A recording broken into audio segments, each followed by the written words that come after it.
ఆయన పరిశుద్ధుడు. మధ్యలో ఆయన ఆత్మస్వరూపిగా సంచరిస్తున్న దేవుడికి గడిచిన కాలం అంతా కూడా, గడిచిన క్షణములన్నీ కూడా నన్ను మనందరినీ కూడా సజీవుడుగా ఉంచిన దేవుడు ఆయన ఆరాధించే సమయం కొన్ని నిమిషాలు కూడా మనం ఆరాధన చేసుకొని ఆయన వాక్కు కొరకు హృదయం సిద్ధం చేసుకుంటాం. ఈ యొక్క సాయంకాల సమయం అందులో దేవాది దేవుడు మనందరితో మాట్లాడలాగున మన హృదయాన్ని సిద్ధం చేసుకుంటాం. దేవుని ఆరాధించుట మనకెంతో అవసరం. బ్రతుకున్నామంటే ఆయన కృప మాత్రమే. సజీవులుగా ఉండి దేవుని ఆరాధిస్తున్నామంటే ఆయన ఎన్నికలేని నిన్ను నన్ను దేవుడు ఎన్నుకొని తన సొత్తుగా చేసుకొని అందరినీ కూడా సజీవులుగా ఉంచి ఆయన కృప ఎదుట మనకి ఏది కూడా ఎక్కువ కాదు. జ్ఞానం లేని మనల్ని దేవుడు జ్ఞానవంతులుగా చేసి ఉన్నాడు. ఏ యోగ్యత లేని మనల్ని ఆయన కుమారులుగా కుమార్తెలుగా చేసి ఉన్నాడు. దేవుని ఆరాధించినప్పుడు యథార్థముగా ఆయన పాదాల దగ్గర మన హృదయాన్ని పెట్టి దేవుని అడుగుదాం. ప్రతి ఒక్కరు స్వాతం ఎత్తి రెండు చేతులు పైకి ఎత్తి దేవునికి స్తోత్రాలు చెల్లిద్దామా? ఎవరు మౌనంగా ఉండవద్దు. దేవుని ఆరాధించే సమయం దేవాది దేవుడు యేసయ్య నీతో నాతో మనందరితో మాట్లాడే సమయం. ఆయన అడగలేక మనం పొందుకోలేకపోతున్నాం. యథార్థపు విశ్వాసంతో దేవుని ఆరాధన చేసినప్పుడు పూర్ణ మనసుతో పూర్ణ బలం వివేకము కలిగి దేవుని శ్రద్ధలు దేవుని ఆరాధన చేసినప్పుడు ఆయన ఖచ్చితంగా మన మరలు ఆలోచించే దేవుడు. రెండు చేతులు పైకెత్తి దేవునికి స్తోత్రాలు చెల్లిద్దాం. పరిశుద్ధుడు నిత్యము దూతలతో పరిశుద్ధుడు పరిశుద్ధుడు యెహోవా పరిశుద్ధుడని గాన ప్రతిగాల చెప్పుకుని ఆడబడుతున్న మా దైవమా ఎదుగున్న ప్రభు మా స్తుతుల మీద మీరు ఆహాస్యంతో అడుగుచున్నాము. యోగ్యత లేని వారు అయ్యా తండ్రి నాయన అయ్యా మమ్మల్ని తండ్రి జ్ఞానవంతులుగా చేసిన నీ ప్రేమ గొప్పది తండ్రి నాయన. నీ కుమారులుగా కుమార్తెలుగా చేసిన నీ ప్రేమ గొప్పది ప్రభు నాయన. ఇదిగోండి ప్రభు నాయన యెహోషువ అంటున్నాడు, నేను నా ఇంటి వారందరూ కూడా యెహోవాను సేవించదమని ప్రభు నాయన. అయ్యా మేమందరం నిన్ను కలిసి నాయన ఆరాధిస్తుండగా, అయ్యా మేమందరము కలిసి నిన్ను సేవిస్తుండగా పరిశుద్ధాత్ముడా మా మధ్యలో మీరు ఆత్మస్వరూపంగా సంచరించండి ప్రభు నాయన. నీ అద్భుత కార్యాలు మేము చూడాలి ప్రభు. నీ ఆశ్చర్య కార్యాలు మా జీవితంలో చూడాలి ప్రభు నాయన. నీ వాక్కు మా జీవితాన్ని బలపరుస్తుంది. మాతో మాట్లాడండి ప్రభు. ప్రతి ఒక్కరం దేవుని అడుగుదాం. అయ్యా మాతో మాట్లాడండి ప్రభు. పరిశుద్ధుడు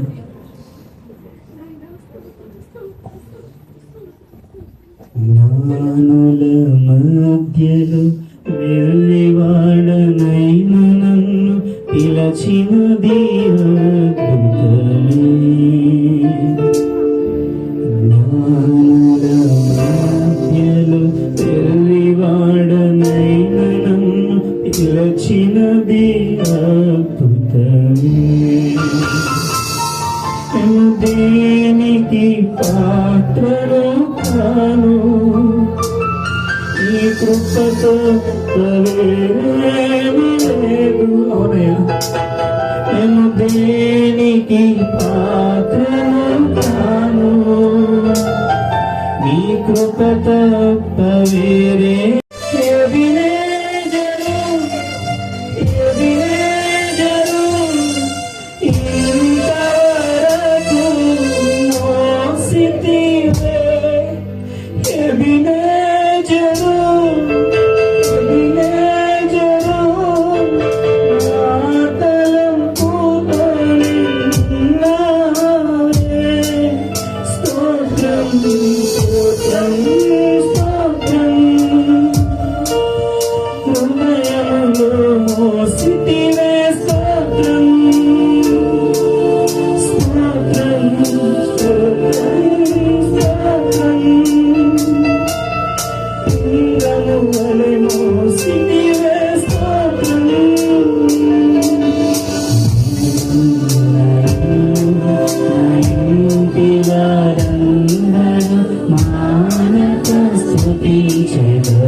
నన్ను పిండము వలె కాచావు స్తోత్రం.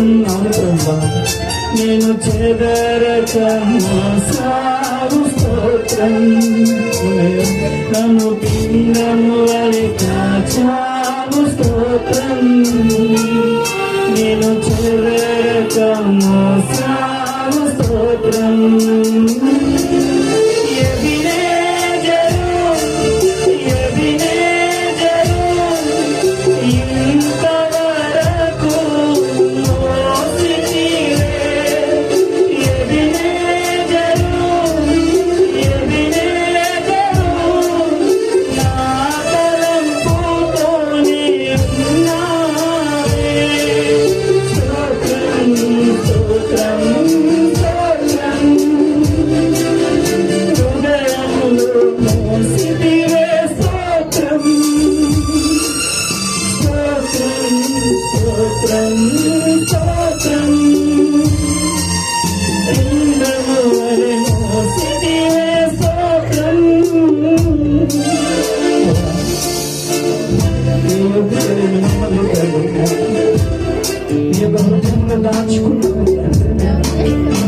మమ్మల్ని మోస్తున్నాయి అయ్యా, పిల్లలు కూడా తండ్రి తల్లి గర్భంలో తల్లి కాపాడుకుంటున్నారు, అటు నీటిగా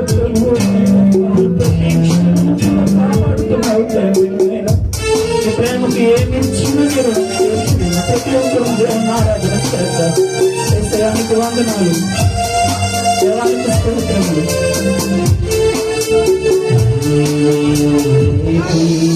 స్వాగిన నా బ్రతుకు మేలులతో నింపితివే,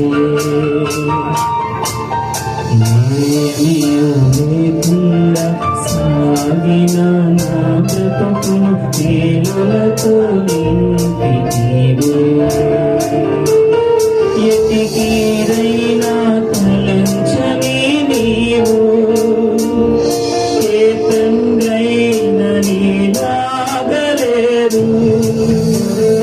ఎటికీరైన తలంచని నీవు, ఏ తండ్రైన నీలాగలేరు.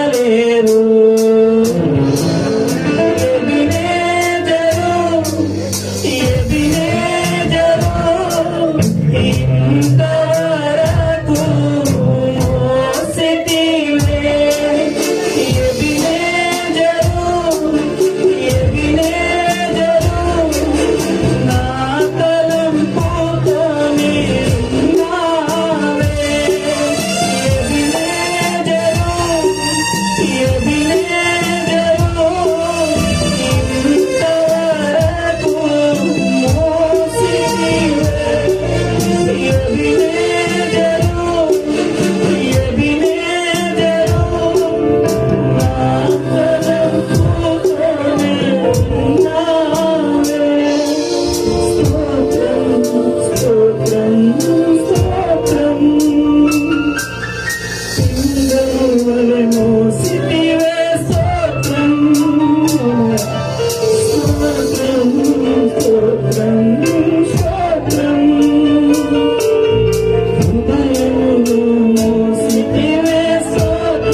నన్ను పిండము వలె కాచావు స్తోత్రం, నేను చెదరక మోసావు స్తోత్రం, నన్ను పిండము వలె కాచావు స్తోత్రం, నేను చెదరక మోసావు స్తోత్రం.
స్తోత్రం స్తోత్రం పిల్లలే కాచితివి స్తోత్రం స్తోత్రం స్తోత్రం స్తోత్రం హృదయములు మోసితివి స్తోత్రం జ్ఞానుల మధ్యలో వెలుగారమైన మమ్మల్ని తండ్రి ఎన్నుకొని నీ ప్రేమ మమ్మల్ని పిండముల వల్ల తండ్రి కాస్తున్నాం ప్రతీక్ష మేము చెదరకపోయినా ఆయన మమ్మల్ని కాపాడుతున్న గొప్ప దేవుడు అయా చెదిరిపోయిన మా బ్రతకుని తండ్రి పాడైపోయిన మా జీవితాలు మోడైపోయిన మా బ్రతుకుని తండ్రి నాయన చిగురింపు చేస్తున్నావు తండ్రి అయా ఎప్పుడు కూడా ప్రతి క్షణము కూడా నాయన నీ తలంపులో మేము ఉన్నాము తండ్రి నాయన అయ్యా నీ హృదయంలో మమ్మల్ని మోస్తున్నావు తండ్రి ప్రతి ఒక్కరు కూడా దేవుని ఆరాధించేదమయ్యా నీ హృదయంలో మమ్మల్ని మోసావు కాబట్టి మేము సజీవులుగా ఉన్నాము తండ్రి అయా పిండములా మమ్మల్ని కాచి కాపాడుతున్నావు కాబట్టి మేము సజీవులుగా ఉన్నాము తండ్రి నాయన అయా సజీవులుగా మేము నిన్ను ఆరాధించాలి ప్రభు నాయన అయ్యా తండ్రి మా యొక్క ప్రాణాత్మతో నిన్ను ఆరాధించినప్పుడు తండ్రి నాయన మా యొక్క హృదయముతో నిన్ను ఆరాధించినప్పుడు తండ్రి నాయన మా తలంపుతో నిన్ను ఆరాధించినప్పుడు తండ్రి మా జీవితాల అద్భుత కార్యాలు చూస్తాము తండ్రి నాయన మాతో మాట్లాడతావు తండ్రి నీవు దేవా నాయన అయ్యా మేము చెదిరిపోము తండ్రి నాయన మా జీవితాలు నాయన బాగుపడతాయి తండ్రి నాయన అయ్యా మా కుటుంబాన్ని కట్టుకోవాలి ప్రభు నాయన మా జీవితాలు వెలిగించుకోవాలి ప్రభు పరిశుద్ధుడా మాతో మాట్లాడండి అయ్యా నీ వాక్కు కొరకు మా హృదయాన్ని సిద్ధం చేసుకుంటున్నాం తండ్రి మాతో మాట్లాడండి ఏ తండ్రి కూడా నీలా లేరు ప్రభు ఏ ప్రేమ నీలా లేదు ప్రభు నాయన అయ్యా నీ ప్రేమకు సాటి ఏది రాదయ్యా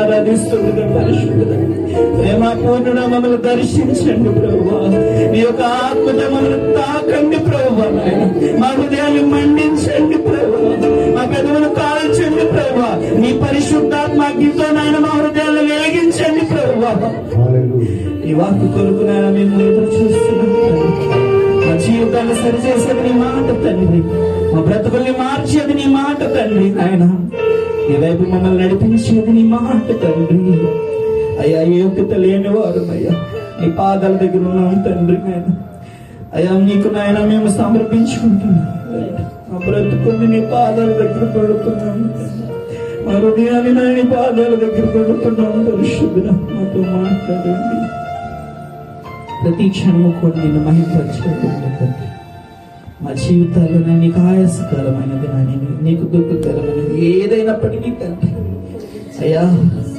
నీకన్నా మేము దేన్ని ఎక్కువగా ప్రేమించినప్పటికీ తండ్రి అది తీసివేయండి ప్రభు నీవు మాత్రమే నాయన మాకు చాలిన మాతో మాట్లాడండి మమ్మల్ని దర్శించండి పరిశుద్ధత ఇంతవరకు మీరు మాకు తోడుగా ఉండి మమ్మల్ని నడిపించినందుకు వందనాలు చెల్లిస్తున్నాయన ఆత్మస్వరూపంగా మా మధ్యలో సంచరిస్తున్న రాజా నీకు స్తుతులు స్తోత్రాలు చెల్లిస్తాయా నీ దాసుని అభిషేకించండి మీ కుమారుని ఆత్మతో నింపండి దేవు అందరితో మాట్లాడమని తను వినగల చెవి గ్రహింపగల మనసు అందరికీ దయచేయమని పరిశుద్ధ మమ్మల్ని మేము తగ్గించుకుంటున్నాను నీ మా నామాన్ని మాత్రమే హెచ్చిస్తూ యేసు పరిశుద్ధ నామములో ఈ ఆరాధన అడిగి వేడుకుంటున్నాం తండ్రి ఆమేన్.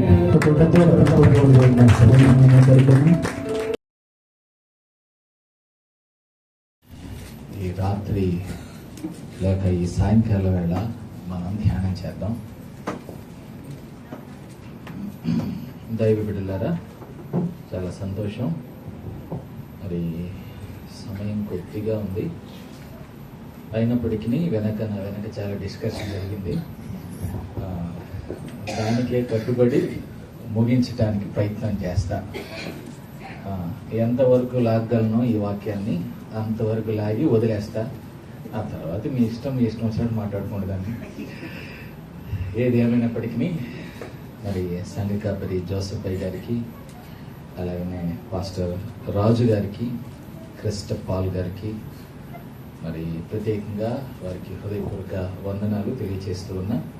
అలానే సంఘ పెద్దలు ఇమానుయేల్ గారికి, అలానే బబ్బులు గారికి, రవి గారికి, వారికి కూడా ప్రత్యేకమైన వందనాలు. ఈరోజు నన్ను ఇక్కడ మీ దగ్గర పరిచయం చేసిన నా మిత్రులు, చాలా కాలం నుంచి పరిచయస్తులు, ఈరోజు వారి సంఘంలో మాట్లాడటానికి అవకాశం ఇచ్చిన దైవజనులు అగ్రిపరాజయ్య గారికి కూడా వందనాలు. మరి కూడిన మీకు అందరికి కూడా వందనాలు. ఎవరు చెప్పట్లా? వందనాలు. పరమగీతములు 1వ అధ్యాయం. నేను దీన్ని చాలా బయట కింద ఒక గంట ఇస్తా ఉన్నారు బబ్బులు గారు, బాబులా, సారీ ఏమనుకోవద్దండి, ఇది లావుగున్నారన్నట్టు అన్నానంటే సారీ.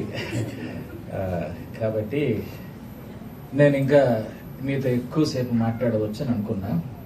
సరే, ఏది ఏమైనప్పటికీ దైవ చిత్తం. నా ప్రాణప్రియుడా, నీ మందను ఎచ్చట మేపుదువో, మధ్యాహ్నమున నీడకు వాటిని తోలుదువో నాతో చెప్పు. ముసుగు వేసుకుని ధాననై నీ జతకాండ్ల మందల యొద్ద నేనెందుకు ఉండవలేను. మొత్తం చదివేసామా, లేక ఏదైనా సూచిందే చదవలేదా, లేదా ఏదన్నా చదవలేకపోయామా?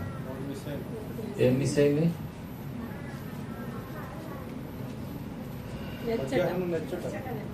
సార్ అది ఓకే, చూచింది చదవలేదు,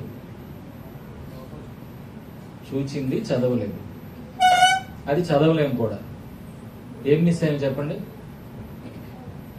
నేనెందుకు ఉండవలేను. ఆ తరువాత మనం చూడగలం కానీ దాన్ని చదవలేం. ఏంటిది? Question mark. Right, thank you. ఏం చదవలేదు మనం? క్వశ్చన్ మార్క్ చదవలేదు.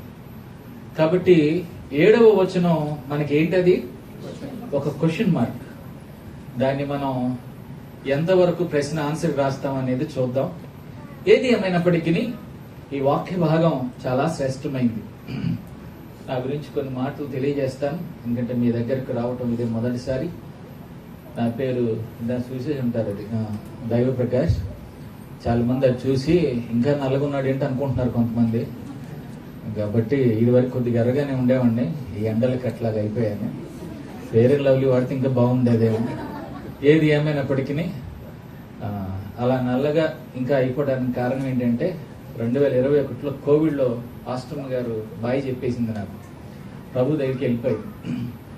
ఆ తర్వాత ఇక ఆలన పాలన ఉండదు కదా మనకి, అందువల్ల బాగా ఇబ్బందులు ఏర్పడ్డాయి. అయినప్పటికీ దేవుని సేవలో ఉంటూ ఉన్నాం. నాకు ఒక పాప, బాబు. పాప వచ్చి పీజీ అయిపోయింది, హైదరాబాద్లో జాబ్ చేస్తుంది.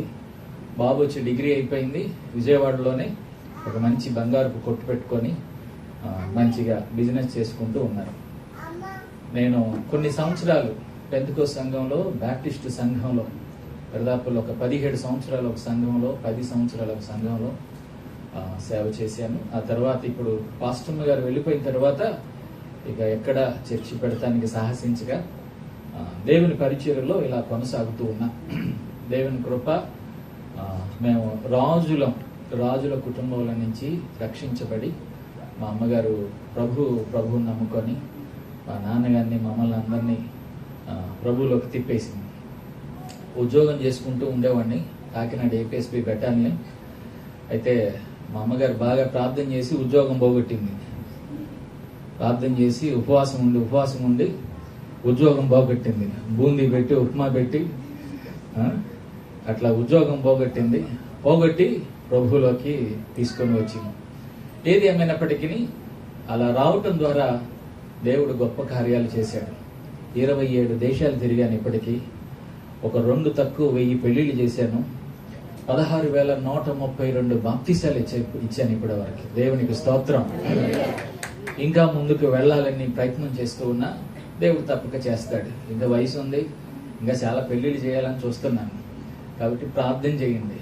రోజులనే ఒక పాస్టర్ గారు, అసిస్టెంట్ పాస్టర్లు చాలా మంది ఉంటారు నాతో. నేను వెళ్తుంటేనే నాకు చెప్పా చేయకుండా పాస్టర్ గారితో మాట్లాడి, లేకపోతే ఫేస్బుక్లో ఎక్కడెక్కడ దొరుకుతాయని చూసి పాస్టర్ గారు ఒకళ్ళిద్దరు నా కారు ఎక్కేస్తుంటారు. ఎక్కడో పెళ్లి చేయాలని బయలుదేరినప్పుడు సరే పాస్టర్ గారు ఇప్పుడే కొత్తగా సేవకు వచ్చాడు, ప్రిసైడింగ్ చేయని నడిపించమని ఇచ్చాం. నన్ను ఇన్వైట్ చేస్తున్నాడు స్టేజ్ మీదకి. రెవరెండ్ డాక్టర్ దైవ ప్రకాష్ గారు, విజయవాడలో మహాగణుడు, అని నా గురించి ఘనంగా చెప్తూ ఆయనకి ఇది 700 పెళ్లి అన్నాడు. ఏమన్నాడు? ఆయనకి ఇది 700 పెళ్లి అన్నాడు. ఇక పిలవటం ఏమో తెలియదు కానీ ముందు పరిగెత్తుకుంటూ పోయి మైకి తీసుకున్నా. బాబు, ఎందుకు నన్ను సలోమోను నెక్స్ట్ తమ్ముడిని చేస్తున్నావు నువ్వు? కాబట్టి అలా కాదు అయ్యగారు, ఇది చేసేది 700 పెళ్లి, నాకు ఇది 700 పెళ్లి కానే కాదు అని తెలియజేశాం. ఏది ఏమైనప్పటికీ దేవుని పనిలో మనం శాశ్వతంగా దేవుని పని చేస్తూ ఉండాలా, దేవుని పనిలో ఉంటూ ఉండాలా. పరమగీతముల పుస్తకం అన్న పుస్తకం చాలా మంది చదువుతుంటారు కానీ అది అర్థం కాదు. చాలా మంది దైవజాకులు కూడా దాని జోలికి వెళ్ళరు. ఒకవేళ మీలో ఎవరైనా దానిని చదివినా దాన్ని శారీరకంగా మాత్రమే అర్థం చేసుకుంటారు తప్ప ఆధ్యాత్మికమైన సత్యపు కోణంలోనికి, దానిలోనికి ఎవరు కూడా వెళ్ళటానికి సాహసించరు. అయితే ఈ పుస్తకాన్ని జాగ్రత్తగా చదువుకుంటా వస్తూ ఉన్నా. అయితే అప్పుడు అనిపించింది చెప్పటం లేదు కాబట్టి దీన్ని మనం చెప్పుదామని ముందుకు వెళ్తూ ఉన్నా. ఈ గ్రంథకర్త సొలొమోను గారు, ఈయన 3 పుస్తకాలు రాశాడు. ఒకటి సామెతల గ్రంథం, 2 ప్రసంగి గ్రంథం, 3వది పరమగీతములు. ఈ 3 పుస్తకాలు ఈ గ్రంథకర్తే. ఈ గ్రంథకర్త మహాగణుడు, గొప్ప రూపసి. సొలొమోను ఈయన క్రీస్తుకు పోలిన గొప్పవాడు, పెళ్లి కుమారుడికి సరి సమానమైన గొప్ప వ్యక్తి. ఈ వ్యక్తి ఈ 3 పుస్తకాలు రాశాడు. అయితే ఆధ్యాత్మికంగా ఈ మాటలు మనం ఆలోచన చేస్తే ప్రత్యక్షపు గుడారపు అందులోని ఆవరణమునకు ఈ 3 కూడా పుస్తకాలు సాదృశ్యంగా ఉన్నాయి. అంటే మీరు కూర్చున్న స్థలం ఆవరణం. ఇది సామెతల గ్రంథానికి సాదృశ్యం. ఇందులో జ్ఞానం ఉన్నది, ఇందులో నేర్చుకోవాలి, ఇందులో చదువుకోవాలి, ఇందులో గ్రహించాలి, ఇందులో ధ్యానం చేయాలి, ఇందులో మహాబలము ఉన్నది, మహా జ్ఞానము ఉన్నది. అందువల్ల నేర్చుకొనుట అన్నది సామెతల గ్రంథానికి సూచనగా మనకు కనపడుతుంది. రెండవది పరిశుద్ధ స్థలం, మేము నుంచున్న స్థలం అనగా ఇది ప్రసంగి గ్రంథానికి సాదృశ్యంగా మనకు కనపడుతుంది. ఇక్కడ అతి పరిశుద్ధ స్థలంలోనికి వెళ్లి ప్రభు బోధించిన అనేకమైన జ్ఞాన సంకటములను ఆయన విని పాళములోని ఆవరణములోనికి వచ్చి మీకు బోధించాలి. ఇది పరిశుద్ధ స్థలం, ఇది ప్రసంగి గ్రంథం. మూడవది అతి పరిశుద్ధ స్థలం, ఇది పరమగీతమునకు సాదృశ్యంగా మనకు కనపడుతుంది. ప్రభు సన్నిధానంలో ఒక ప్రధాన యాజకుడు మాత్రమే అతి పరిశుద్ధ స్థలములోనికి వెళ్ళవలెను. అసిస్టెంట్ పాస్టర్లు అందులోనికి వెళ్ళటానికి వీలు లేదు. ఒకవేళ వెళితే దేవుడు అక్కడ మొత్తుతాడు.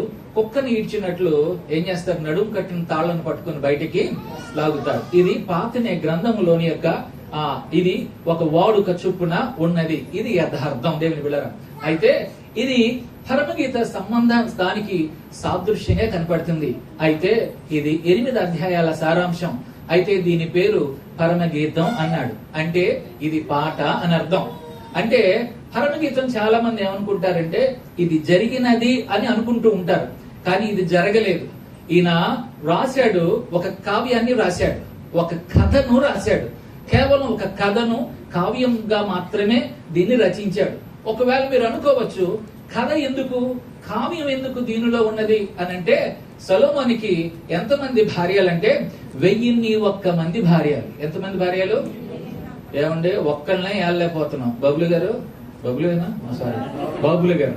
ఏమండి, ఒక్కళ్ళనే ఏళ్ళలేకపోతున్నాం. రెండో వాళ్ళంటే అది కష్టం కదండి. ఈ పితామహుడు మనకు ఆదర్శం, అలానే ఆదర్శంగా తీసుకోబాకండి. కాబట్టి 1001 మంది భార్యలు. ఒక విధంగా చెప్పాలంటే ఒక పెద్ద రాజుకోట, ఒక హాస్టల్ లాగా ఉంటదేమో, పిల్లలతో భయంకరంగా ఉంటది. వండేవాడు వండుతుండేవాడు, తింటేవాడు కడుగుతుండేవాళ్ళు కడుగుతుంటారు. ఇది మామూలుగా ఉండదు వ్యవహారం. ఏది ఏమైనప్పటికీ చాలా చక్కగా ఇది వెళ్ళిపోతూ ఉంది. అయితే ఈ పుస్తకాలు 3 పుస్తకాలు 3 సమయాలలో వ్రాశాడు. అంటే పరమగీతములు యవన దశలో ఉన్నప్పుడు ఆయన రాశాడు. రెండవది సామెతల గ్రంథం మధ్యస్థంలో ఉన్నప్పుడు ఆయన రాశాడు. మూడవది వృద్ధాత్వం, అది ప్రసంగి గ్రంథము రాశాడు. చివరి దశలో అంటున్నాడు కదా, ఇక చాలు, నేను అయిపోయింది, సూర్యుని క్రింద జరుగు ప్రతి ఒక్కటి కూడా వ్యర్థం. ఎప్పుడు వస్తుందా వ్యర్థం మనకి? ఏమండి ఎప్పుడు వస్తుంది? ఇక చాలే ప్రభువా, ఇక తీసుకో ప్రభువా, చాలా మంది కడిగేశాను, మూతుడు చేశాను, అయిపోయింది, ఇంకెందుకు ప్రభువా, తీసేసుకో ప్రభువా అని కొడుకుని కోడల్ని తిట్టుకుంటా ఏం చెప్తా ఉంటే, ప్రభువా నీకు వందనాలు, ప్రభువా తీసేసుకో తీసేసుకో తీసేసుకో. ఎందుకు తీసుకుంటాడు? నీ ఇల్లు ఇంకా అక్కడ సిద్ధం అవలా, రెడీ అవలా, నువ్వు ఇంకా చాలా పడాలి. కోడలతో తన్నులు తినాలి, కొడుకుతో తన్నులు తినాలి, చాలా ఉంటాయి. ఎందుకంటే నువ్వు అందుట్లో ముందు చేసిన ఘనకార్యాలు చాలా ఉంటాయి కదా. వాటన్నిటికి ప్రతిఫలం జాగ్రత్తగా అనుభవించి అక్కడికి వెళ్ళాలి. కాబట్టి చివరి దశలో ఆయన ఈ ప్రసంగి గ్రంథాన్ని ఆయన రాశాడు. అయితే ఈ 8 అధ్యాయాల సారాంశం చాలా పెద్దది. ఇందుట్లో చాలా విడమర్చి చెప్పడానికి సాయం లేదు. కాబట్టి వాక్యంలోనికి డైరెక్ట్ గా వెళుతూ ఉన్నా 7వ వచనాన్ని చూద్దాం. పరమగీతములు 1వ అధ్యాయం 7వ వచనం. నా ప్రాణ ప్రియుడా. చాలు, ఈ మాటను ఒక్కసారి మనం ధ్యానం చేద్దాం. ఇది షూలమితి ప్రభుతో పలుకుచున్న మాటలు. ఏమంటుందంట? నా ప్రాణ ప్రియుడా, నీ మందను ఎచ్చట మేపుదువో నాకు చెప్పు అంటుంది. అంటే దాని అర్థం ఏంటంటే, షూలమితి దేనికి సాదృశ్యం ఉందంటే సంఘానికి సాదృశ్యం. ఇక్కడ ప్రియుడు క్రీస్తుకు సాదృశ్యం. ఇక్కడ ప్రియుడు ఎవరంటే సొలొమోను గారు. సొలొమోను గారిని ఈమె ఏమని పిలుస్తుందంటే, నా ప్రియుడా నీ మంద ఎచ్చట ఉంచుతువో నాకు చెప్పు. అంటే ఆమె తన ప్రియుడైన సొలొమోనును ఎలా చూస్తుందంటే గొర్రెల కాపరిగా చూస్తుంది. గొర్రెల కాపరిగా చూచుచున్నది కావున నీ మంద ఎచ్చట మేపుదువో నాకు చెప్పుము అని ఎవరంటున్నారంటే, ప్రియుడైన సొలొమోను లేక ప్రియుడైన క్రీస్తు గురించి వధువైన షూలమితి అను సంఘము ఏం చేస్తుందంట? ఆమె చెప్పుతూ ఉంది, నా ప్రాణ ప్రియుడా నీ మందను ఎచ్చట మేపుదువో నాకు చెప్పు అని అంటూ ఉంది. అయితే ఇదంతా కూడా ఒక ప్రశ్న మాత్రమే కదండి. ఇదంతా కూడా ఒక ప్రశ్న మాత్రమే. ప్రశ్నను ఆన్సర్ త్వరగా రాయడానికి ప్రయత్నం చేద్దాం దేవుని బిడ్డలారా. అయితే ఇక్కడ ఒక మాట రాస్తూ ఉన్నాడు. ఏమనంటే, మొదటి మాట నా ప్రాణ ప్రియుడా. దీనిని 3 భాగాలుగా చేద్దాం. చూడండి దేవుని బిడ్డలారా, నా ప్రాణ ప్రియుడా. ఈ లైన్ సరిపోతుందేమో అనుకుంటున్నా. కింద లైన్ వరకు వెళ్ళి ముగించుకుందాం. త్వరగా ముగించడానికి ప్రయత్నం చేద్దాం దేవుని బిడ్డలారా. చూడండి, నా ప్రాణ ప్రియుడా అని షూలమితి చెప్తుంది. అంటే షూలమితి అంటే ఎవరు? సంఘము చెప్తుంది. ఇప్పుడు సంఘము ఏం చెప్తుందంటే, నా ప్రాణ ప్రియుడా అని కేక వేస్తుంది. అంటే ప్రభుతో పలుకుచున్న ఇవి మాటలు. అంటే సంఘము ప్రభుతో పలుకుచున్న ఆవేదన, ప్రభుతో పలుకుతూ ఉన్న సంఘం చెబుతున్న ఒక వేదన ఆలోచన చేద్దాం దేవులారా. నా ప్రాణ ప్రియుడా. దీనిని 3 భాగాలుగా చేద్దాం. 1 ప్రియుడు, చెప్పండి. 1 ప్రియుడు, 2 నా ప్రియుడు, 2 నా ప్రియుడు, 3వది నా ప్రాణ ప్రియుడు. చెప్పండి. 1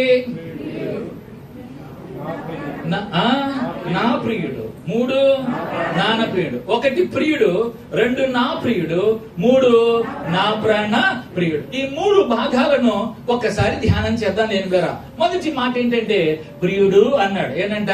ప్రియుడు. ప్రియుడా అని కేక వేస్తూ ఉంటాం. ఇష్టమైనప్పుడు తన భార్య తన భర్తను బంగారం అని కేకేస్తుంది, ప్రియుడా అని కేకేస్తుంది. అవసరం ఉంటే దానికి మించి అది మనం బయటికి చెప్పొద్దు, అది కదండి. ఇంకా బాగా తెలియచేస్తుంటది.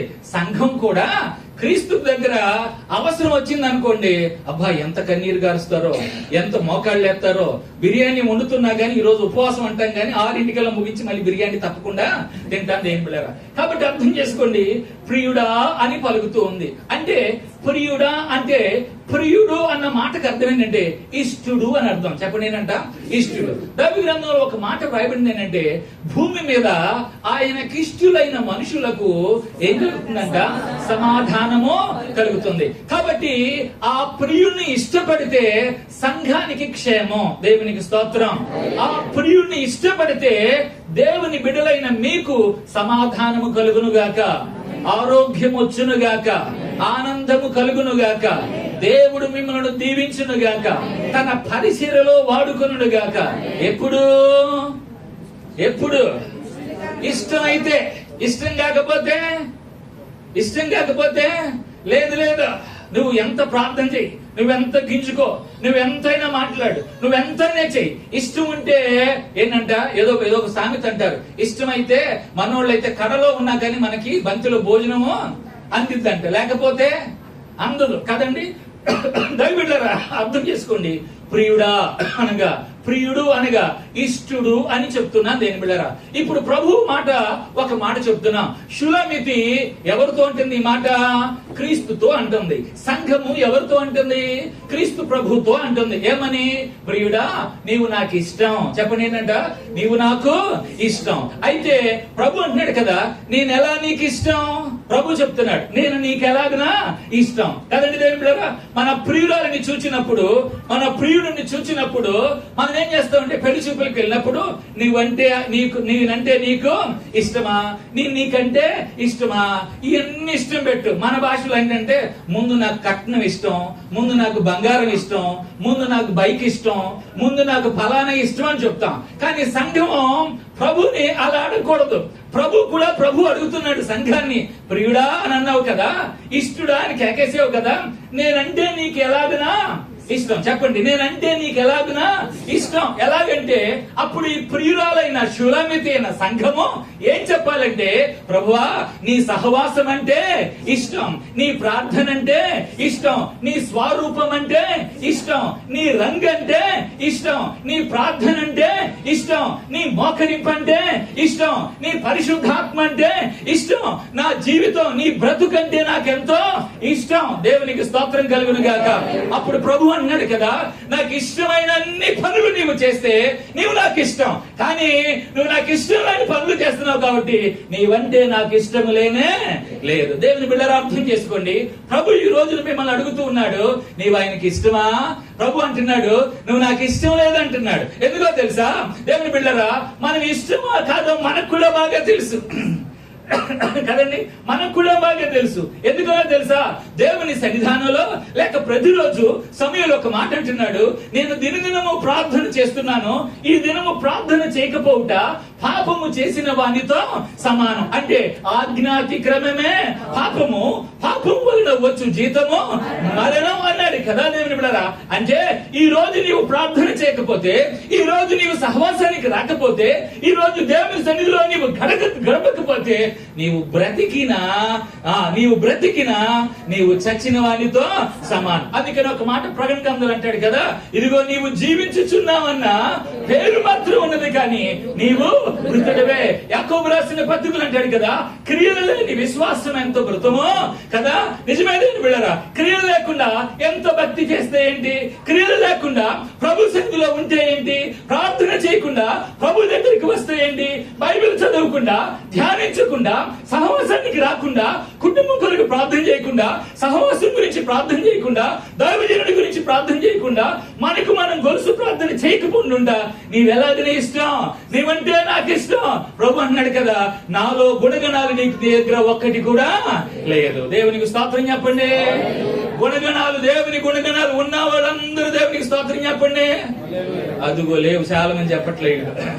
నిజమే కదా దేవుని బిడ్డలారా, నువ్వు నాకెంతో ఇష్టం కదా.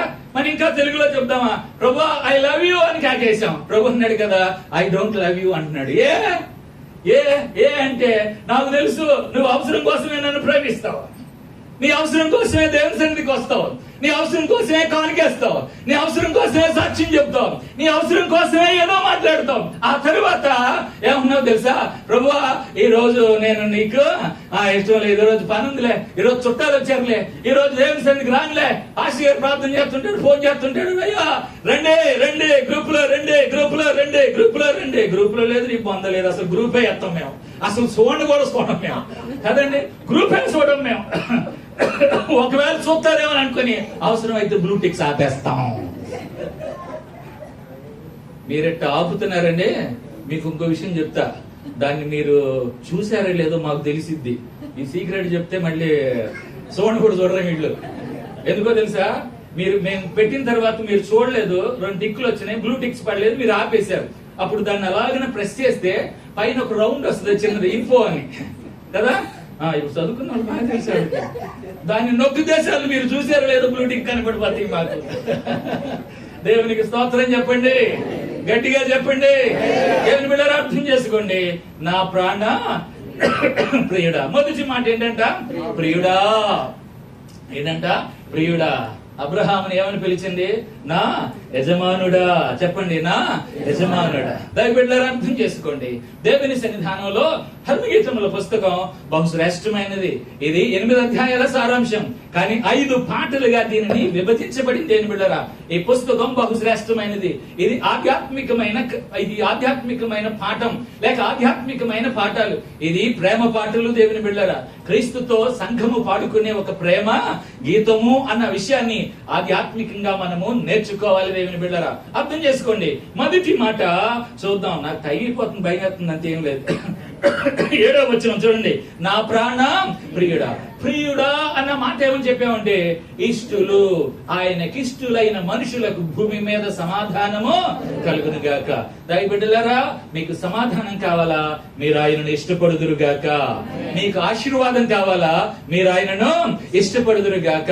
దేవుని బిడ్డలారా అర్థం చేసుకోండి. దైవ గ్రంథంలో ప్రియుడా, ఇష్టులైన మనుషులు అని అంటూ ఉన్నాడు. దేవుని బిడ్డలారా, రెండవ మాటను ధ్యానం చేద్దాం. రెండవ మాట ఏమన్నాడంటే, నా ప్రియుడు. ఒకటి ప్రియుడు, రెండవది నా ప్రియుడు. అర్థం చేసుకోండి. నా ప్రియుడు అన్నాడు. దీనికి 3 మాటలు తెలియజేస్తా. ఒకటి స్వంతం, 2 స్వాస్థ్యము, 3 హక్కుకు సూచనగా ఉన్నది. నా ప్రియుడు. ప్రియుడు అంటే ఇష్టము, ఇష్టుడు అని అర్థం. దేని బిడ్డలారా, నా ప్రియుడు అంటే అర్థం ఏంటంటే స్వంతమును, స్వాస్థ్యమును, హక్కుకు సూచనగా ఉన్నది. అంటే దీని అర్థం ఎలాంటిదంటే, దేవుని బిడ్డ అర్థం చేసుకోండి, స్వంతం అని అంటాం. దేవుని బిడ్డలారా, ఉదాహరణగా ఆలోచన చేస్తే, మనం పిల్లలకి ఏం కొనిచ్చినా కొనిచ్చి వాళ్ళ చేతికి ఇచ్చిన తర్వాత ఏమంటారంటే, ఇది నాది అంటారు. ఏమంటారు? ఇది నాది అంటారు. ఆ డబ్బులు ఎవరి? మనీయే. ఏమండి? అది నాది. ఒకవేళ పట్టిసీర కొనిచ్చేది నాది అని మేము అనగలమా? అది అనలేం కదా. అనలేం. దీన్ని ఏమన్నాడు? స్వంతం అన్నాడు. ఏమన్నాడంట? స్వంతం. దేవుని కూడా అర్థం చేసుకోండి. దేవుడు భార్య భర్తలను స్వంతం చేశాడు. దేవునికి స్తోత్రం. అలాగనే ఆ ప్రియునికి ఈ భార్య అయిన ఈ సంఘము, ఈ శూలమితి ఆయన స్వంతం. దేవునికి స్తోత్రం. ఇప్పుడు చెప్పండి, నీవు స్వంతమేనా? నీవు స్వంతమేనా? ఆయనకు స్వంతమేనా? ప్రభు ఏమంటాడంటే, నా సొంతం కాబట్టి నిన్ను నేను కన్నా, నా సొంతం కాబట్టి నీ మీద నా రక్తాన్ని ప్రోక్షించా, నా సొంతం కాబట్టి నీ కొరకు నా ప్రాణమును ఇచ్చా, నా సొంతం కాబట్టి నీ కొరకే నేను తిరిగి లేచా. దేవునికి స్తోత్రం చెప్పండి. ఇప్పుడు ప్రభు అంటున్నాడు కదా, నీవు నా సొంతమేనా? నీవు నా సొంతమేనా? నీవు నా సొంతమేనా అని ప్రభు అడుగుతున్నాడు. దేవుని బిడ్డలారా అర్థం చేసుకోండి. నేను పెళ్లిళ్ళు చేశాను కదా, పెళ్లిళ్ళు చేసినప్పుడు చెప్తూ ఉంటాం. ఏమని చెప్తూ ఉంటామంటే, ఎదుగో నీ భార్య పైన నీకు తప్ప మరెవరికి ఇంకొక ఏమి ఛాన్స్ లేదు. ఆవిడకి కూడా చెప్తాం, ఈయనకు కూడా చెప్తూ ఉంటాం. ఒక రోజు ఈ మాట అనగా నాకు ఇంకోటి గుర్తొచ్చింది. ఒక పెళ్లి చేశా. ఒక పెళ్లి చేసిన తర్వాత సంవత్సరానికి ఆ పాస్టర్ గారు 3 రోజులు ఉపవాస ప్రార్థన పెట్టి నన్ను పిలిచాడు. నన్ను ఎక్కువ శాతం ఎలా పిలుస్తారంటే, 3 రోజుల సభలకి, 3 రోజులు ఉపవాస ప్రార్థనలకి, సంక్షేమాభివృద్ధి కూడికలు జరుగుతుంటాయి కదా, 3 రోజులు నన్నే పిలుస్తుంటారు. ఎందుకంటే ఒక ప్రసంగమే చేస్తా, ఈ ప్రసంగమే చేస్తా, 3 రోజులు ఇదే ప్రసంగం చేస్తా. విషయం ఏంటంటే, ఆ 3 రోజులు కూడా సరిపోదు నాకు. ఇది ఉదయం, మధ్యాహ్నం, రాత్రికి 3 చోట్ల 2 రోజుల పాటు ఇదే ప్రసంగం చేస్తూ ఉంటా. అర్థం కాని మర్మాలను దేవుడు బోధిస్తూనే ఉంటాడు. దేవునికి స్తోత్రం. పెళ్లి అయిపోయింది. సంవత్సరం అయిన తర్వాత పాస్టర్ గారు అక్కడికి పిలిచాడు. నన్ను వెళ్ళాను. నా కర్మగాలి, నేను పెళ్లి చేసిన ఇంట్లోనే నన్ను బస పెట్టాడు ఆయన. అక్కడే ఉండండి అయ్యారు అన్నాడు. అప్పుడు పాస్టర్ గారు పిలిచి అంటున్నాడు, పాస్టర్ గారు వీళ్ళు గుర్తున్నారా అని అన్నాడు. నాకు గుర్తు లేదా అన్నాను. బలెటోళ్ళు అయ్యారు, పోయిన సంవత్సరం మీరే పెళ్లి చేశారన్నారు. అవునా, సరే సరే, వెరీ గుడ్. ఏంటి సంగతానంటే, పాస్టర్ గారు ఇప్పుడే వస్తాను, మీరు ఇక్కడే ఉండాలి, ఇక్కడ కూర్చోండి, నేను మళ్ళీ వస్తాను. అయితే మీకు ఒక చిన్న మాట అయ్యారు అన్నాడు. ఏంటన్నాను, మీరు పెళ్లి చేసిన దగ్గర నుంచి ఆదివారం వీళ్ళు కొట్టుకుంటున్నారు అయ్యారు, ఏంటో చూడండి అన్నాడు.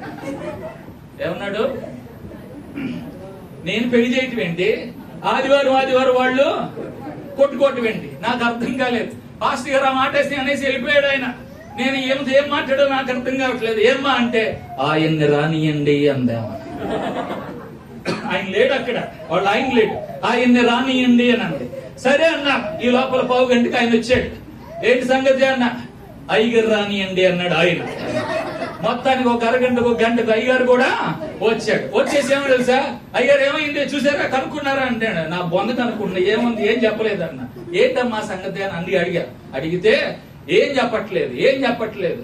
ఏంటంటే ఈ లోపల వాళ్ళ ఆయన చక్కగా మాట్లాడుతూ ఉన్నాడు. అయ్యగారు ఏమో తెలియదు, మీరు పెళ్లిలో ఏదో ప్రసంగం చేశారంట, అప్పటి నుంచి నన్ను కాల్చుకు తింటుంది అయ్యగారు, నాకు అన్నం పెట్టట్లేదు అయ్యగారు, మాంసం పెట్టట్లేదు అయ్యగారు అని అంటున్నాడు. నాకు అర్థం కాలేదు, ఏంటా అని అనుకున్నా. అదొక పరమగీతాల మర్మం ఆవిడ.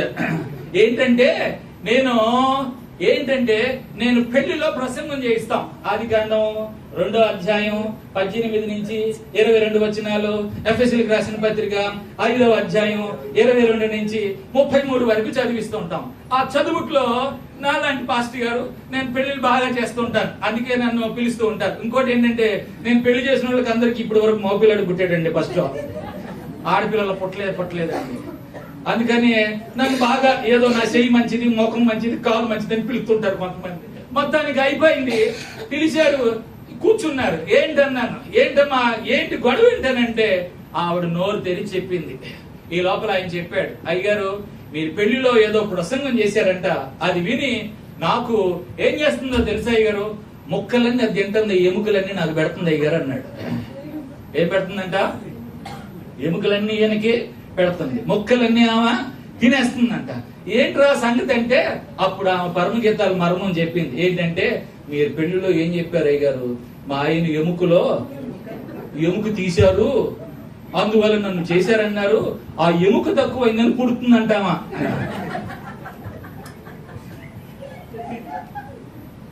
ఎంత జ్ఞానవంతులురా మీరు, మాకే అందలేదు అది.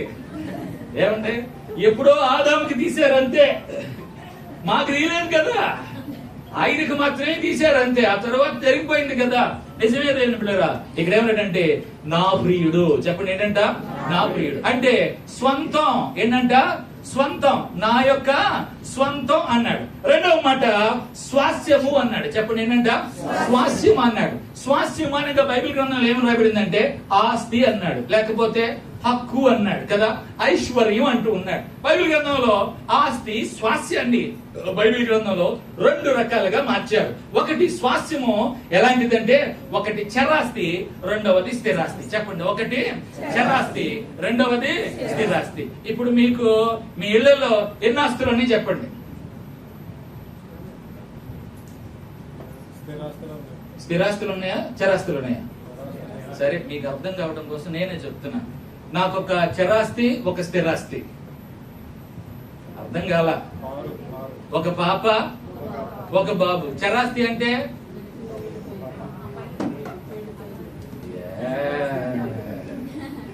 ఏడున్నారా మీరు, ఇంట్లేదు ఇప్పుడు ఇట్లాంటివి అర్థం చేసుకోండి. ఒకటి చరాస్తి, ఒకటి స్థిరాస్తి. చరాస్తి అంటే వెళ్ళిపోయేది, స్థిరాస్తి అంటే ఉండేది. ఇప్పుడు చెప్పండి, మీకు ఎంతమంది? 2 చరాస్తులా, చిరాస్తులా? 2 చిరాస్తులే. అదృష్టవంతుడు, అందుకని అంత సన్నగా అన్నాడు. ఊరికి కదండి, అన్ని రావటమే, వెళ్ళే పని ఏది కూడా లేదు. ఈయనకి అయ్యగారికి అయితే ఒకటి స్థిరాస్తి, ఒకటేమో చిరాస్తి. ఆ చిరాస్తి నన్ను వచ్చిన దగ్గర నుంచి మాట్లాడుతూనే ఉంది. ఆ మాట తప్ప మన మాట ఇంట్లేదా? ఊరికి అయ్యగారు అంటే ఏమనుకుంటాను, మళ్ళీ నన్ను పిలుస్తారో లేదో లేదు ఫోన్ కూడా.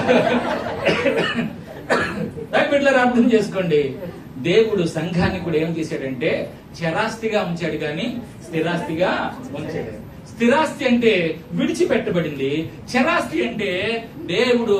అందుకనే సువార్తలు ఏం రాశారు, పత్రికలు ఏం రాశారంటే దేవుడు చెరగా దాన్ని ఏం చేస్తారంట, తీసుకుని వెళ్తాడు. ఆ చెర ఆస్తిలో నీవు నేను ఉందుముగాక, అందులో మనము పాల్గొందుముగాక, అందులో మనము వెళ్ళుదుముగాక. దేవునికి స్తోత్రం చెప్పండి, గట్టిగా చెప్పండి, దగ్గరగా చెప్పండి. ఒకటి నా ప్రాణ ప్రియుడు, ఒకటి స్వాస్యము, రెండవది ఒకటి స్వంతము, 2 స్వాస్యము, 3వది హక్కు. చెప్పండి ఏంటంట, హక్కు. ఈ హక్కులు ఎలా ఉంటాయి అంటే దేవుని బిడ్డలారా చాలా గందరగోళంగా ఉంటాయి. మన ఇళ్లలో 2 పార్టీలు ఉంటాయి. మన ఇళ్లలో ప్రతి ఇంట్లో 2 పార్టీలు ఉంటాయి. ఏ పార్టీలు చెప్పండి? ఒకటి డాడీ పార్టీ, ఒకటి మమ్మీ పార్టీ కదండి. ఒక రోజున ఒక ఇంట్లో ఏం బిళ్ళరా డాడీ పార్టీ వాడిని అమ్మ దన్నేసింది. వాడు మూల కూర్చోగానే చాలాసేపటి వరకు వాళ్ళ నాన్న రాలా. ఈ లోపల కారు సౌండ్ వచ్చింది. మౌనంగా నిద్రపోతున్న వాడు కారు సౌండ్ హార్ని ఏం చేశాడు, లేచాడు. ఇక అప్పుడు బిగిన్ అవుతుంది వాడి ఏడుపు కదండి. ఎందుకని వాళ్ళ డాడీ వచ్చేసాడు కాబట్టి. మొదట కొట్టినప్పుడు ఏడుపు లేనంత ఏడుపు ఎప్పుడు వస్తుందంటే వాళ్ళ డాడీ వచ్చినప్పుడు ఏడుస్తారు. ఇక్కడ ఒక ఆత్మీయ మర్మం ఉంది, ఇక్కడ ఒక లాజిక్ ఉంది. ఏంటంటే అప్పుడు ఏడుస్తూ ఉంటే ఈ లోపల తలిపింగాలని బేరమని ఏడుస్తుంటాడు. ఈ లోపల వాళ్ళ నాన్న అంటాడు, ఏంటాడు ఏడుస్తున్నాడు అంటే ఏంటంటే నాకేం తెలుసు. వాళ్ళ ఆవిడ అంటుంటది ప్రత్యేకమైన డైలాగ్, నాకేం తెలుసు నీ కొడుకునే అడుగు. ఏంటంట నీ కొడుకునే అంటే ఏం ప్రమేయం ఏం లేదేమో.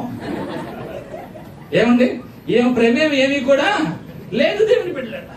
నిజమేంటి దేవుని బిడ్డలారా, నా ప్రాణ ప్రియుడు స్వాస్యమును హక్కుకు సూచనగా ఉన్నది. నేను చెప్పుకుంటే వెళ్తున్నాను, భయం వేస్తుంది నాకు.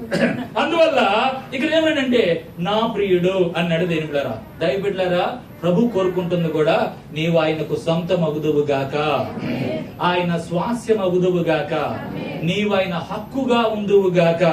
అందుకనే ప్రభువా ఈ అనుభవంలోనికి రావాలని తోమా యేసు ప్రభు గాయాలలో ఏళ్ళు పెట్టి అన్ని చూచి అంటున్నాడు కదా. అప్పుడు అంటున్నాడు నా ప్రభువా నా దేవా అన్నాడు. ఏమన్నాడంట, నా ప్రభువా నా దేవా, నా ప్రియుడు అంటున్నాం కదా. అప్పుడు తోమ ఏమన్నాడంటే నా ప్రభువా నా దేవా. అట్టి అనుభవంలోనికి మనము నడిపించబడదుము గాక. ఈ అనుభవం వేరే ఉంటది. అయితే దేవుడా నా ప్రాణ ప్రియుని, నా ప్రియుని యొక్క ఆశీర్వాదాలు ఏంటంటే ఆయన పాపక్షమాపణ, నూతన జన్మ అనుభవము, శాంతి ప్రమోదిని, పరిశుద్ధాత్మ పొందుడా, ఇక రేడియో ప్రసంగం చేస్తా, సమాధానములు, దైవ స్వభావములు, పాలిభాగస్తులు, పరిశుద్ధాత్మ అను వీటితో నా ప్రియుని యొక్క ఆశీర్వాదములు మన మీద మెండుగా ఉంటున్నాయి. మూడవ మాట ఇంకోటి ఏంటి, నా ప్రాణ ప్రియుడు, నా ప్రియుడు, నా ప్రాణ ప్రియుడు. నా ప్రాణ ప్రియుడు అని అంటే ప్రాణము కంటే ప్రేమించువారు, శ్రమలలో ఉండేవారు, పారిపోయేవారు గాక, సొనగక, గొనగక నిలచి ప్రభువును హత్తుకునేవారిని ఏమంటారంటే నా ప్రాణ ప్రియుడు. సమస్యలో చెదిరిపోయేవాళ్ళు కానే కాదు, కష్టంలో వదిలేసి వెళ్లేవారు కానే కాదు కదా. కష్టంలోనైనా బాధలోనైనా కలిసి ఉండేవారు అంటే రక్తమును బట్టి, సాక్ష్యమును బట్టి సనుగుకొనక ప్రభువును బట్టి వాళ్ళు స్తుతించేవారుగా ఉంటారు. కాబట్టి నా ప్రాణ ప్రియుని యొక్క భాగ్యములు ఏంటంటే దేవుని బిడ్డలారా అర్థం చేసుకుందాం. ఒకటి, నా ప్రాణ ప్రియుని యొక్క భాగ్యములు జీవవృక్ష ఫలములు.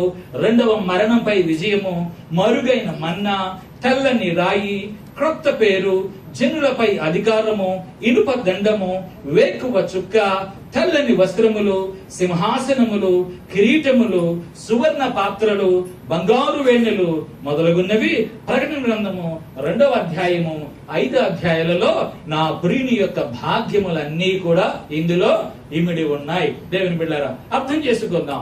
దేవుని సన్నిధానంలో ప్రభు చెబుతున్న ఒక గొప్ప విషయాలు చూడండి. పరమగీతములు 1వ అధ్యాయం 7వ వచనం మొదటి లైన్ కంప్లీట్ చేశా, రేడియో ప్రసంగం చేశా. చూడండి మొదటి మాట, నా ప్రాణ ప్రియుడా నీ మందను ఎచ్చట మేపుదువో, మధ్యాహ్నమున ఎచ్చట నీడుకు వాటిని తోలుదువో నాతో చెప్పుము, ముసుగు వేసుకొనిన ధాననై. వీటన్నిటికీ ఒకే ఒక పాయింట్ తో ముందుకు వెళ్తా దేవుని బిడ్డ ముగింపులోనికి వస్తూ ఉన్నాం. 4వ మాట, నీ మంద. చెప్పండి ఏంటంట, నీ మంద. ఇక్కడ ఏమన్నాడు, నీ మంద ఎచ్చట మేపుదువో నాకు చెప్పు అంటున్నాడు కదా. ఇక్కడ షూలామితి పలుకుతున్న మాట ఇది ప్రభువుతో పలుకుతున్న మాట, సొలొమోనుతో పలుకుతున్న మాట. ఏమంటుంది, నీ మంద ఎక్కడుందో నాకు చెప్పు. ఏంటంట, నీ మంద ఎక్కడుందో నాకు చెప్పు.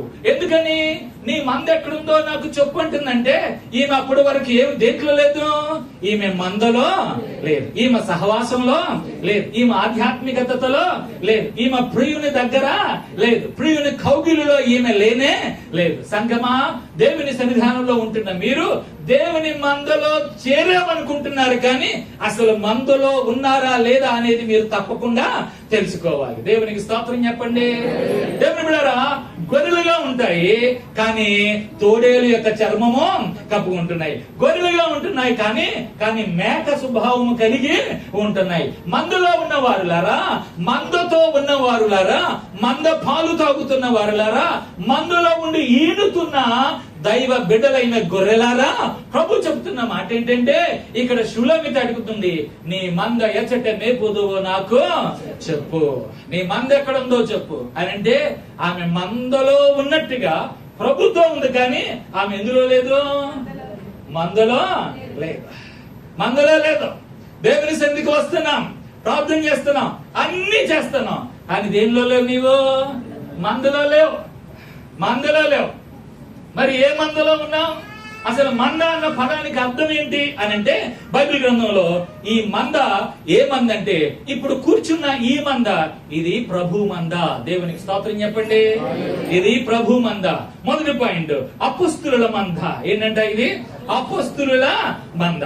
అపొస్తలుల మంద అంటే అర్థం ఏంటో తెలుసా? బైబిల్ గ్రంథంలో ఈనాటి సంఘము ఇలాంటి పనులు చేయటం లేదు. అంటే నన్ను అపార్థం చేసుకోబాకండి, దైవ గ్రంథాన్ని మాత్రమే బోధిస్తున్నాను. ఇక్కడ ఏమంటే అపొస్తలుల శిష్యుల మంద. చెప్పండి ఏంటంట? అపొస్తలుల శిష్యుల మంద. అంటే ప్రభు ఒక మాట చెప్పాడు. ఏమన్నాడంటే, ఇదిగో మీరు సంఘమును పోగు చేయండి, మీరు సంఘములో ఎలా చేయాలంటే వారిని శిష్యులనుగా చేయండి, విశ్వాసులుగా, పెద్దలుగా, పాస్టర్లుగా చేయమని చెప్పలా. ప్రభు ఏం చెప్పాడంట? శిష్యులనుగా చేయండి. శిష్యులుగా చేయండి అని అంటే అర్థం ఏంటో తెలుసా? దేవుని బిడ్డలారా, సంఘము శిష్యురికత్వంలోనికి రావాలి. విశ్వాసీని నీవు మెరుగుపరచబడి దేనిలోకి రావాలి? నీవు శిష్యురికంలోకి రావాలి. శిష్యుడు అంటే అర్థం ఏంటంటే, నీ మంద యొక్క యజమాని ఏం చేస్తున్నాడో అది శిష్యుడు చేయగలిగిన వారే ఉండాలి. అంటే మంద కాపరి మీకు చెప్పుతున్న మాటలు విని నీవేం చేయాలంటే, శిష్యులుగా నేర్చుకొని మీరు అనేక మందలను తయారు చేయుదురుగాక, మీరు శిష్యులను పోగు చేయుదురుగాక, సంఘములోనికి మందను తోడుకొని వచ్చుదురుగాక, మందను పోగు చేయుదురుగాక. ఇది చేస్తున్నారా? ఈనాటి సంఘం ఇది చేయట్లా.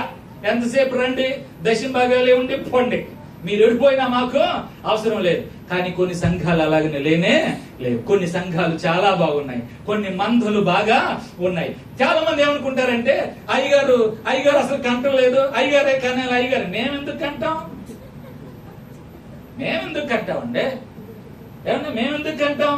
మేము గొర్రెలకు కాపరి మాత్రమే.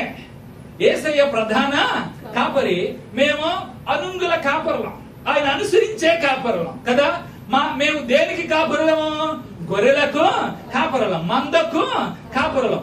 మీకేం పెట్టాలి? పచ్చిక పెట్టాలి కదా. శాంతి జనముల యొద్దకు మిమ్మల్ని మేము నడిపించాలి. అప్పుడు మీరు వాటిని బాగా తిని ఏం చేయాలి? మీరు అభివృద్ధి చెంది మీరు ఈనుదురుగాక, మీరు ఫలించుదురుగాక, మీరు బలము పొందుదురుగాక, మీరు విస్తరించుదురుగాక, దేవుని కృప మీద విస్తరింపబడునుగాక. మీకు అర్థమైనట్లేదు, లేకపోతే గట్టి కలిసేవాడు. దేవునికి స్తోత్రం. దయబిడ్డలారా, మొదటి మాట అపొస్తలుల శిష్యుల మంద. అది మనం చేయాలి. అప్పుడు మన సంఘం పెద్దగా అవుతుంది. నేను ఒక్కడనే వస్తా, నేను ఎవరిని తీసుకొని రాను, అది కాదు. మంద లక్షణం అది కాదు. ప్రభు చెప్తున్నాడు, మీరు అనేక జనులను శిష్యులుగా చేయాలి. మరి అటు తరువాత అంతమో వస్తుంది కదా. మరి మీరేం చెప్తున్నారు? శిష్యురికం చేయట్లేదుగా. శిష్యులు చేయవలసిన పనులు మీరు చేయటం లేదు కదా. మీరు శిష్యులు కావాలంటే మీరు వాక్యాన్ని వినాలి, జీవాహారమును మేయాలి, శాంతి జనముల యొద్ద మీరు నేర్చుకోవాలి, మీరు బలము పొంది మరొకరిని ఏం చేయాలంట? మీరు శిష్యులనుగా తయారు చేసి సంఘంలోనికి మీరు ఏం చేయాలి? వారిని తీసుకొని రావాలి. మీరు శిష్యులుగా ఉందురుగాక. అంటే శిష్యులుగా అంటే మీరు వాక్యం చెప్తాను, నేను పాస్టర్ అయిపోతాను, అది కుదరదు అట్ట అనుకుంటారేమో. అలా కుదరదు. ఈ వాక్యం చెప్పాలంటే మళ్ళీ వేరుగా అవుతుంది, మళ్ళీ టైం లేదు, ముగిస్తున్నాను. కాబట్టి అర్థం చేసుకోండి, నీ మంద. చెప్పండి ఏంటంట? నీ మంద. మొదటి మాట ఏమిటంటే ఇది ప్రభు మంద, ఇది అపొస్తలుల శిష్యుల మంద. రెండవది ఈ మంద ఎలా ఉండాలంటే మాదిరి మంద. చెప్పండి ఏమందంట? మాదిరి మంద. మూడవది చిన్న మంద. మూడవది చిన్న మంద, వెంబడించి నడిచిన మంద, జీవించు మంద, బోధించు మంద, సహించు మంద, ప్రేమించు మంద, క్షమించు మంద, ఘనపరిచిన మంద. ఈ మందకు గొప్ప కాపరి యేసే, మన నాయకుడు మంద కాపరి. కానీ ప్రభు అంటున్నాడు కదా, 1 పేతురు 5వ అధ్యాయం 7వ వచనం ప్రకారం ఈ మంద కొరకు ఆయన చింతిస్తున్నాడు. ఏం చేస్తున్నాడంటే ఆయన చింతిస్తున్నాడు. ఎందుకని ఈ మంద ఏంటోలా, ఈ మందకి మాదిరి లేదు, ఈ మందికి క్రమం లేదు, ఈ మందికి ప్రార్థన లేదు, ఈ మంద సరిగా లేదు అని మిమ్మల్ని అనుకుంటున్నారేమో. నేను వాక్యం చెప్తున్నాను అంతే. ఏమండి, హెచ్చరించేవారు కూడా తప్పకుండా కావాలి, ఉండాలి, మాలాంటి వాళ్ళని పిలవాలి. అప్పుడే కదా మందకు క్రమం వస్తుంది, మందకు జాగ్రత్తగా ఉంటుంది. అందుకు ఉదాహరణ ఒక మాట చెప్పిన, దావీదు మహారాజు గొర్రెల కాపరి కదా, పచ్చిక గల చోట్ల ఆయన నన్ను పరుండ చేయుచున్నాడు, శాంతికరమైన జలముల యొద్ద నన్ను నడిపించున్నాడు. శాంతికరమైన జలములు అంటే అర్థం ఏంటి? పారుతున్న ఏరులోని గొర్రెలను తోసి తాగనంటాడా? తాగడు. శాంతికరమైన జలములు అర్థం ఏంటంటే నిలకడ కలిగిన జలములు అని అర్థం. ఏంటంట? నిలకడ గడిగిన జలములు. జలములు అన్న మాటకు ప్రారంభంలో ఏముందంటే స్వరము అని ఉంది. ఏంటంట? స్వరం. కాబట్టి మా స్వరం ఎవరు వింటారు? గొర్రెలు వినాలి, మంద వినాలి. కాబట్టి ఆ పాయలో నుంచి, ఆ శాంతి జలముల ఆ కాలంలో నుంచి ఒక కాలువను తీసి, ఒక గోతి తవ్వి, ఒక కందకం తవ్వి వాటిని నీళ్ళలో అక్కడ చేరుస్తాడు. చేర్చినప్పుడు నిలకడ కలిగిన నీళ్లను గొర్రెలు ఏం చేస్తాయంట? తాగుతాయి. దేవునికి స్తోత్రం. దయబిడ్డలారా, మీరు నిలకడగా ఉందురుగాక, శాంతి జలములను మీరు తాగుదురుగాక, ఆ స్వరము మీరు వినుదురుగాక, ఆ బంధములో మీరు నిలబడుదురుగాక. ఈ మంద కొరకు ప్రభు ఏం చేస్తున్నాడంట? చింతిస్తున్నాడు.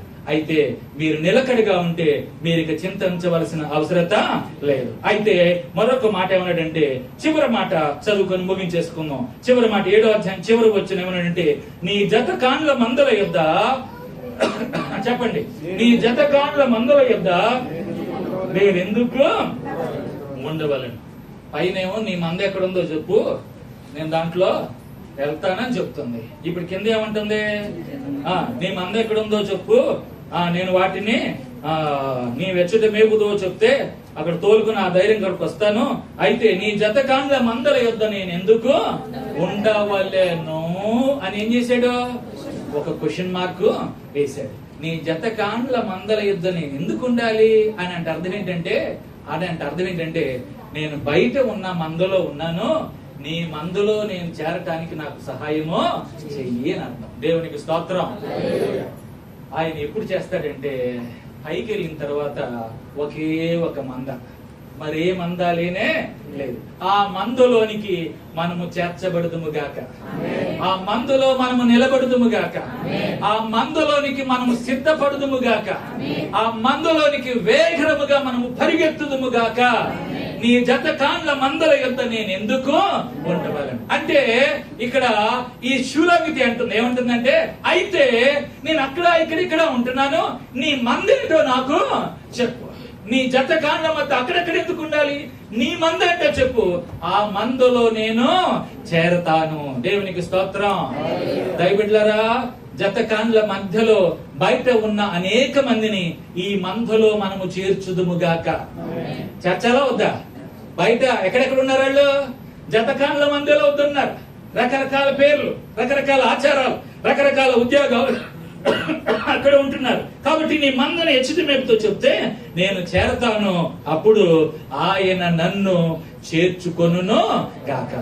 అయితే షూలామితి ప్రశ్న వేసింది కదా, నేను ఉండవలెను అంది కదా. ఉండవలెను అంటే నేనుంటే నాకేంటి? అవునా కదా? నేను ఉండవలెను అని ఏమేసింది? క్వశ్చన్ వేసింది కదా. అంటే నీ మందులో చేరితే నాకు ట్రావెల్ ఇస్తారా? బస్సు పెడతారా? భోజనం పెడతారా? కానుకిస్తారా? ఏమిస్తారా? జనయ్య గారు ఇంతేనా? కాదు. అది కరెక్ట్ కాదు. మర్చిపోయాను, గబాని వీళ్ళు ఏమో చెప్పారు అనుకుంటున్నారేమో, నాకు ఇప్పుడే చూస్తున్నాను. ఏ ఊరి చెప్పలేదు, అయ్యారు కూడా నాకేం చెప్పలేదు. అర్థం చేసుకోండి, మీకు అవసరతలు ఉన్నాయి, అయినా పెట్టినా పెట్టకపోయినా దేవుడు అవకాశం ఉంటే పెడతారు, నో ప్రాబ్లం. అది మంచి విషయమే, తప్పేం లేదు. మీరు రావాలని పెడుతున్నాం, మీరు రావాలని దాని ఎందుకు రావాలని పెడుతున్నాం. కానీ మీరేం చేయాలి తెలుసా? ఆ బస్సును మీరు నింపుదురుగాక, దానిని మీరు తీసుకొచ్చుదురుగాక. మేము పెడతాం, తప్పేం లేదు. అయితే ఇక్కడికి వస్తున్నాం కదా, ఇక్కడికి వస్తే మాకేంటి, ఇక్కడ మాకేం దొరికింది అని మిమ్మల్ని అడుగుతారు. ఎవరో జతకాండ్ల మందల యొద్ద ఉన్న వారు అడుగుతారు. అప్పుడు మీరేం చెప్పాలంటే అది ప్రభు మేపు స్థలము అని చెప్పాలి. దేవునికి స్తోత్రం. చాలా మంచి పాయింట్ రాశారు. ఒక్కొక్క పాయింట్ ఒక్కొక్క ప్రసంగం గుర్తుపెట్టుకోండి. చదివేస్తాను ఇంక నేను. అమ్మ అయిపోయింది. ఇది ప్రభు మేపు స్థలం. ఏంటంట? కీర్తన గ్రంథం 23వ అధ్యాయం 2-3 వచనాల ప్రకారం అది పచ్చిక గల స్థలం. చెప్పండి ఏంటంట? ఇది పచ్చిక గల స్థలం. ఇందులో కాపరు ఉంటాడు, ఆయనకు ఒక దొడ్డు కర్ర ఉంటది, ఆయనకు ఒక కత్తి ఉంటది. నిన్ను అందని వాటిని కూడా తీసి ఆయన నీకు అందిస్తాడు. దేవునికి స్తోత్రం. నీకు దొరకని వాటిని కూడా సంఘంతో ప్రార్థన చేసి నీకు ఆయన అనుగ్రహిస్తాడు. నీకు దొరకని ఏవైతే ఉన్నాయో, నీకు అవసరతలో ఉన్నాయో, అది సంఘము ద్వారా దేవుడు ఏం చేస్తారంట?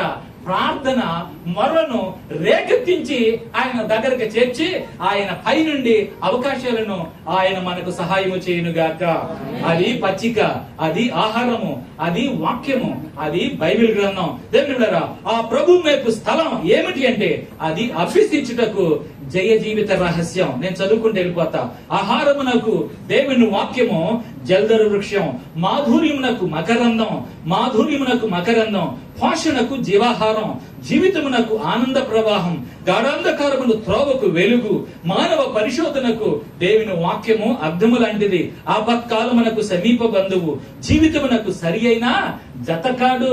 దేవుని బిడ్డలారా, అర్థం చేసుకోండి. దేవుని బిడ్డలారా, మానవ మాతృలకు సర్వోన్నతిని ప్రసాదం, నవనాగరికతకు అది మార్పు తెచ్చినది, రోగులకు ఇది వైద్యశాలలు, పామరులకు ఇది పాఠశాలలు, దేవుని మందిరం పాపులకు రక్షణనిచ్చినది, బండ హృదయానికి ఇది సుత్తె వంటిది, పాపమశులకు దహించు అగ్ని వంటిది, పాపిని పరిశుద్ధతగా మార్చగలనిది దేవుని యొక్క సహవాసం, సంఘం. దేవుని బిడ్డలారా, మంటి పురుగును కూడా ఇందులో చేరిన వారికి మహిమ స్వరూపిగా మారుస్తుంది.